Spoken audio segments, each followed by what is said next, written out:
These are called dosiraks. Dosirak is a long history. Actually, in the museums, you can see lunch boxes. Japanese would call them bento, but you can see in Korean history going back to mid-Joseon, hundreds of years ago, they used to carry food, various food items for the royal family and aristocrats in these little boxes. The Japanese history is the same. I think they claim a history, they always claim history longer than Korea. Archaeologically, it's been proven to be Koreans. And they were Koreans. A lot of the early Japanese history, I think, it's kind of like a lot of, probably true for Korea and China as well, a lot of it is falsified. A lot of it is not true, but dosirak is a long history. Dosirak is a lunchbox with a variety of foods, very much like the Japanese bento, or what they call ekiben, which are bento boxes sold in train stations. Highly decorative, detailed, interesting, and delicious food items packed in a small space. And it's very much like this. This one, 4,500 won, which is under $4. 711 calories. It has the made date, that was yesterday. It has the expiration date, which is tomorrow. This one is from GS25, which my big aunt says is the best convenience center in this area. This is a lady that is often seen playing grannies in K-dramas. 해자로운 집밥, 제육볶음. 볶음밥 is like a fried rice. 계란 fry, egg fry. Actually, I ate the GS25 version of dosirak yesterday, and I thought that I liked the 7-Eleven version of the dosirak better, but it may vary based on whatever. Comes with the otogi sesame oil. It says here the magic cut is right here.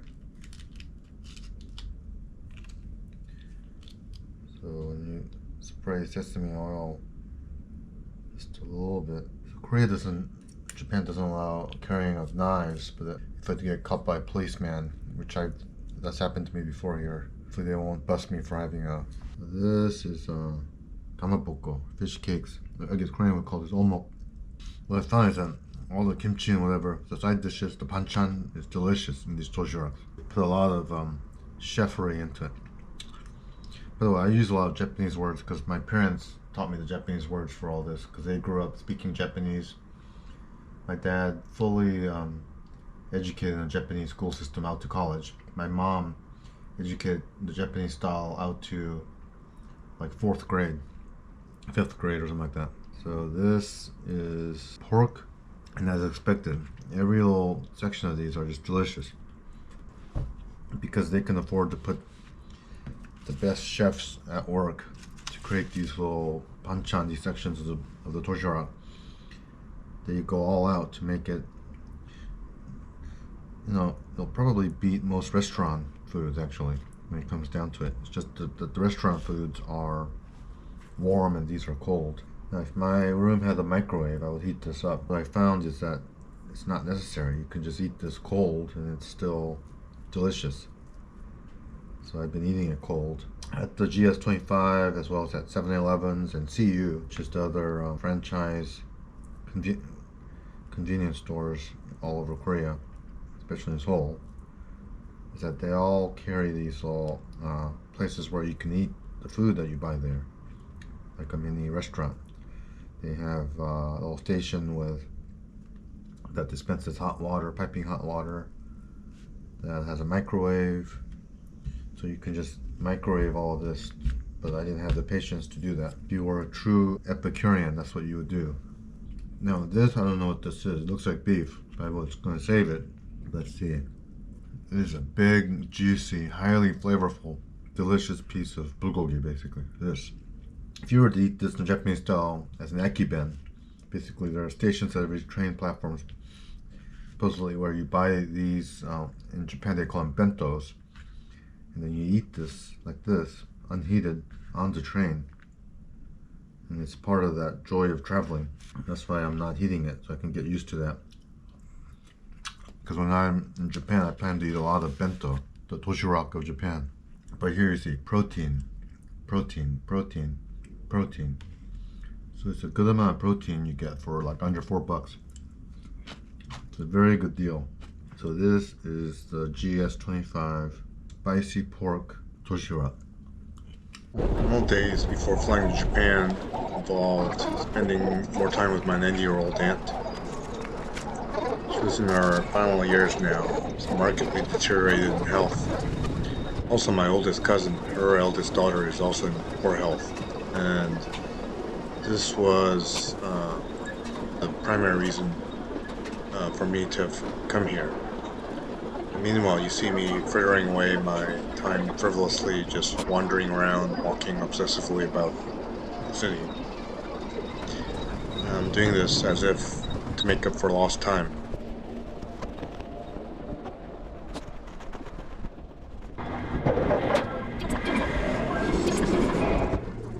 So here I investigated and decided to go visit this very well-known samgyetang place, which is ginseng chicken. It's chicken infused with ginseng flavors.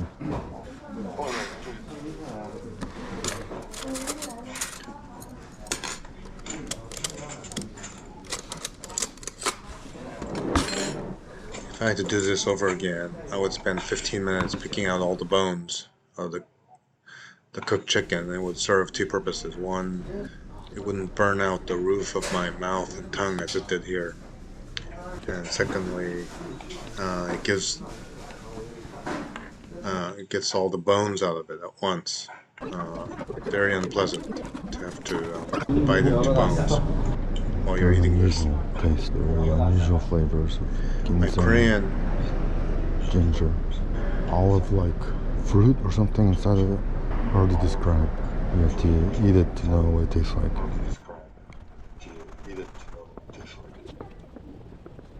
Yeah, I mean, there's so much ginseng flavor in it. It literally clears your nasal passages as you eat it. That's how strong the fragrance of ginseng was.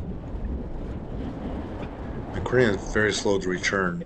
It's been over 3 years since my mom died. After she died, there's no one for me to speak Korean with anymore.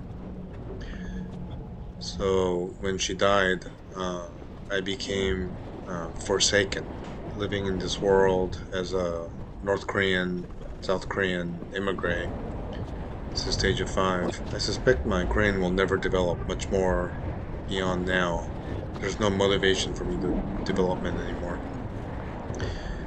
As I walk around floating in this lost world of mine, where I was born but separated from, aware of this vast gulf in language, culture, behaviors, and lifestyle between me and this my old world. I alternate between feeling resentful of my parents for ferrying me to America as a toddler and then forsaking me there among non-Korean. At the same time, I do feel gratitude for having left this frenzied, hyper-competitive Seoul. Another feeling I notice as I walk around here is a feeling of self-awareness, because I notice people staring at me, usually kind of in a negative way. I suspect it's the very different clothes I'm wearing, as well as numerous silent faux pas I demonstrate by either doing or not doing things that I'm supposed to be doing. Cumulatively, all these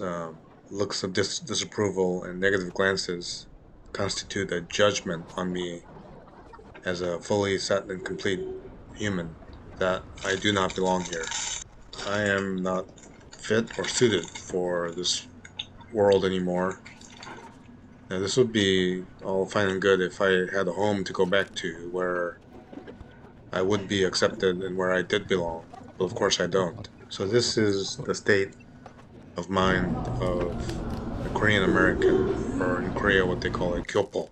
This is how we feel as mutant misfits, unaccepted by either world. So I live, I guess, what most people would call my home. I live in the southeastern US, where there really isn't a large community of Koreans. So Americans, let's say, so the so-called white Americans, for instance, don't like us because they feel like we have dual allegiances, that we have an allegiance more to our home country than to themselves. And so they don't feel that we are true Americans, which is a valid viewpoint, I suspect. Because in many ways, I do have an allegiance to this country, as well as to my place of birth, where my ethnic people live. I'm not sure which side I would fall on if there were a war between my home country and Korea, or vice versa. I don't know which one I would.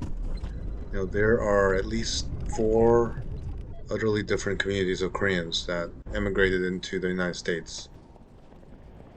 There was a wave of Koreans that moved into the U.S. after World War II and the Korean War.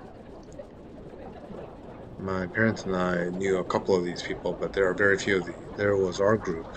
We came to the U.S. After the late 1960s, following the Scientists and Engineers Act. I think the U.S. were hoping to enhance the number of professors and engineers in the country by doing that. Then there were 2 large waves. One through the 70s and 80s due to the politics of Park Chung-hee, Chun Doo-won, and poor economic conditions in Korea at that time. And then there was a second smaller wave of Koreans that moved to the U.S. after the IMF banking crisis of the late 90s. And of course, there are very few, but well-known group of North Korean emigres, mostly living in the upper Midwest of the U.S. that my parents knew of, that we used to hobnob with, in fact. Now, these groups of Koreans do not coexist with each other. And so the Korean communities, the so-called Korean communities, are not so unified, I don't think. They don't really hang out with each other. And so the Korean community is actually smaller than you would think. They are cleaved among provinces, the north and the south, of course, as well. And so we are a very diverse and non-unified group in some sense, I believe. Whether that's the case or whatever, I think my daughter in college now also says the same thing, that there are extremely few Koreans there that she knows of. She can almost count them on her hand at times, at least for her own class. That she does go to a school where one class is only like 1,700 kids. So, but again, my son had the same experience in a college twice that size. That really, there are not that many Koreans. So, as I end out this video, these are just some of the thoughts that I think we were meant to be alone. As I travel alone, I realize that I'm more or less fine with it, being a loner, traveling alone. Although having a spouse tells you that